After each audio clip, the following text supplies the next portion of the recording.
불쌤의 거꾸로 한국사. 조선의 신분제와 양반문화 그 두 번째 시간으로 사림이 성장하여 정치 기반을 장악하다 라는 주제로 살펴보도록 하겠습니다. 사림 그 뿌리가 어디서 나왔는지부터 이야기를 해야 될 것 같은데요. 고려를 무너뜨리고 조선을 세운 세력 사대부죠. 예. 이 사대부 세력 신진 사대부가 둘로 갈라졌죠. 고려를 그대로 유지시킨 채 점진적인 개혁을 하자는 정옹건파 사대부, 그 다음에 역성혁명 나라를 바꿔야 된다는 급진파 사대부로 나눠집니다. 아시다시피 대표적인 인물은 정몽주 같은 인물이죠. 여기는 정도전 같은 인물들이 있는 거 아니겠습니까? 그런데 결국은 이제 정몽주가 죽임을 당하고 이 급진파 사대부들이 조선이라고 하는 나라를 세우죠. 조선을 건국합니다. 조선을 건국했으니 이 사람들이 이제 조선의 관리가 됐겠네요.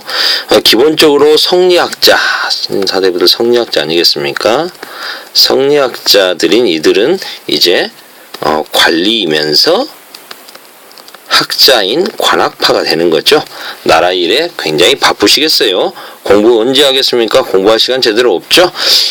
이때 이제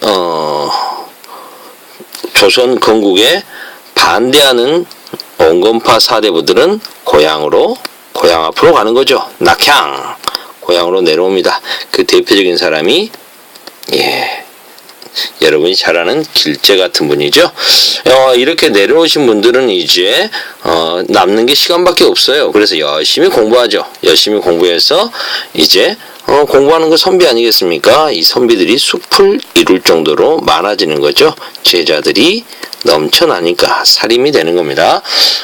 이 관학파로서 조선 전기를 이끌었던 건국 직후를 이끌었던 세력들은 이제 이 사람들의 정신을 계승하는 게 세조 때 계유정난으로 권력을 잡은 사람들 있죠. 풍구파들이 관학파의 그런 계통을 이었다라고 이렇게 볼 수가 있겠습니다. 이 사람들은 당연히 지금 나라 세워서 나라의 중심으로 기반을 다져가고 왕을 중심으로 뭉쳐가는 사람들이니까 중앙 집권적인 성격을 띠겠죠. 반대로 이 사람들은 이제 조선왕조 그리고 중앙에 이 정치인들과 거리를 두고 싶어 합니다. 지방에서 자신들 나름대로 세력을 펼치려고 하죠. 이 사람들은 향촌 자치를 지향합니다. 다시 말해서 사림은 이거 너무 진한가? 이거 좀 줄여야겠다. 사림파는 촉을 좀 얇게. 사림파는 어떤 특징이 있느냐? 정몽주 길제의 학통을 계승하고 있다. 그리고 이 사람들은 기본적으로 다 중소 지주층이죠. 향촌에서 자족해서 살 만큼 여유가 있는 사람들입니다. 어느 정도 왕도 정치를 추구하는 성리학자들이니까요. 그리고 향촌 자치를 강조하죠. 나름대로 향촌에서 세력을 키우려 노력합니다. 나중에 향약 같은 거 이런 걸 다 주도하는 사람들도 이런 사람들이 되겠죠. 이런 사림들은 언제 성장을 하게 되느냐? 언제부터 성장하게 되느냐? 성종 때부터 성장하게 됩니다. 성종 어떤 임금이었습니까? 자을산대군 성종 같은 경우에는 어린 나이에 왕이 돼서 훈구파들에게 둘러싸여 있었죠. 그래서 이제 이 훈구 세력들을 견제하기 위해서, 사람들을 견제하기 위해서 젊은 사림들을 적극 등용한 거죠. 김종직 같은 인물. 이렇게 해서 이제 이 사림들이 중앙 정계에 진출해서 주로 전하 영의정 아무개가 이런 짓거리를 했습니다. 이런 비리가 있습니다. 전하 이러시면 안 됩니다. 3, 4 언관직에 주로 배치가 되는 거죠. 3, 4 언관직에 주로 임명이 돼가지고 예, 훈구파들을 견제하고 그래서 결국은 너무 한쪽으로 기울어진 훈구파들을 견제하면서 훈구파 세력을 견제하면서 균형을 잡는 거죠. 세력 균형.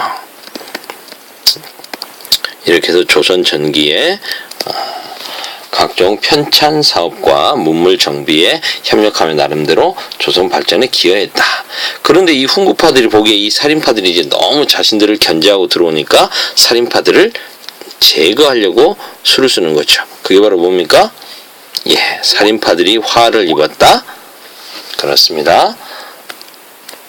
살인이 화를 입었다.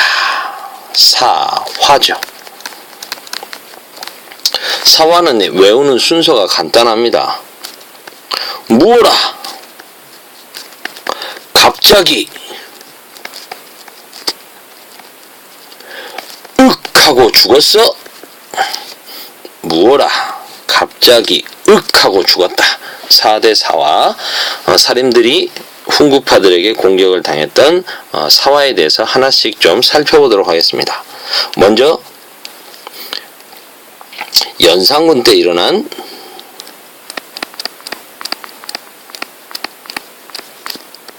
모사화에 대해서 알아볼까요?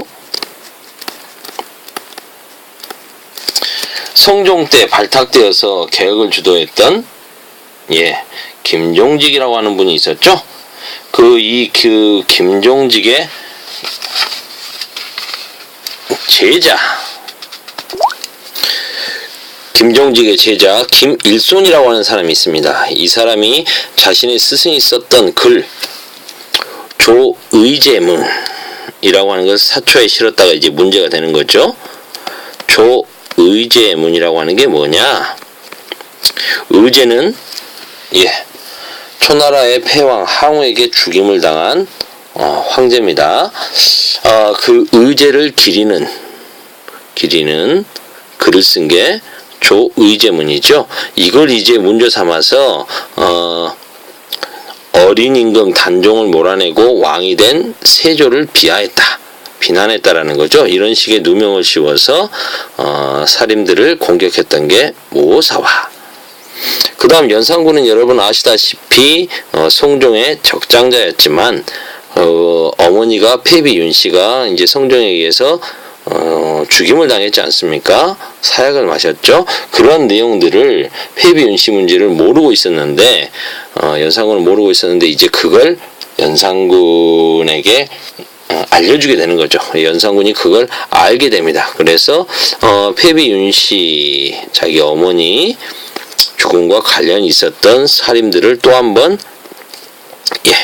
죽음으로 몰고 가게 되는 사건,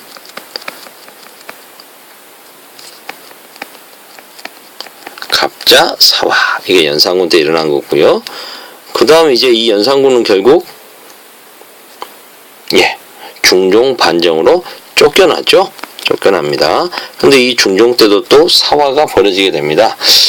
중종은 이 연산군을 몰아낸 반정 공신들, 이 반정 공신들이 너무 왕권을 제약하고 자기들 멋대로 하니까 이들을 견제하기 위해서 성종이 그러했듯이 이제 조광조라고 하는 혁신적인 이런 선비를 발탁을 하죠. 살인을 발탁합니다. 그래서 조광조가 너무나 혁신적인 개혁 활동을 펼치는 거죠. 그래서 조광조의 개혁에 반발을 눈꼴 시렸던 훈구파들이 이제 조광조를 어떻게 하면 좀 쫓아낼 수 있을까 이렇게 좀 모의를 하게 되는 거죠. 특히 조광조는 깐깐한 선비가지고 중종 반정 당시에 공을 세웠던 공신들, 이 사람들의 공을 하나하나 찾아보니까 웬걸 별로 공이 없는 사람들이 가짜 공신들이 많더라는 거죠. 그래서 이러한 사람들의 훈장을 다 뺏어버리는 겁니다. 조광조가 공신들의 위훈을 삭제해버리는 거죠. 여기에 반발한 이제 공신 세력들이, 훈구파들이 조광조를 비롯한 살인들을 쫓아내버리는 겁니다. 작전을 쓰죠. 그게 바로 주초 위왕 사건이죠. 나뭇잎에 주초위왕이라고 설탕물 꿀을 발라놓고 이제 개미들이 그걸 촉촉촉촉촉 갉아먹으니까 어떻게 되는 겁니까? 그렇죠. 이 주자하고 초자를 합치면 정이래 조. 그래서 조씨가 왕이 된다라는 말들, 이런 첨언을 퍼뜨려서 조광조가 역심을 품고 있다라고 하는 거죠. 한번 왕을 엎어버리고 왕이 됐던 중종은 그런 부분에 굉장히 민감하게 반응을 했을 겁니다. 그래서 조광조를 비롯한 세력들을 쫓아내죠. 조광조는 귀양 갔다가 결국 화순에서 사형 먹고 죽게 됩니다. 이게 기묘사화. 그 다음에 이제 마지막 사화는 을사사화. 시간이 벌써 이렇게 됐네. 을사사화는 이제 중종이 죽고 그 다음 이렇게 인종이 6개월 만에 또 왕이 올랐다 쫓겨나고 그냥 죽고 나서 그다음 명종이 왕이 오르게 되는데 바로 그 명종 때 이야기죠. 그래서 명종의 어머니인 문정왕후 파평윤 씨인데요. 이 문정왕후의 오라비, 윤원영을 비롯한 소윤 세력과 그 다음에 그 전에 이제 죽었던 인종의 외삼촌 세력인 윤임 세력의 대윤, 둘 다 윤씨야. 그래서 이 둘이 이렇게 갈등을 보이는 사건, 이 싸움에 이렇게 휘말리면서 이제 인종이 죽고 명종이 즉위하자 이제 문정왕후와 이 소윤 세력이 대윤 세력들을 축출하는 과정에서 함께 살인들까지 밀려나게 되는 거죠. 이 대윤 쪽에 가담하고 있었던 살인들이 밀려나게 됩니다. 이게 바로 을사사화.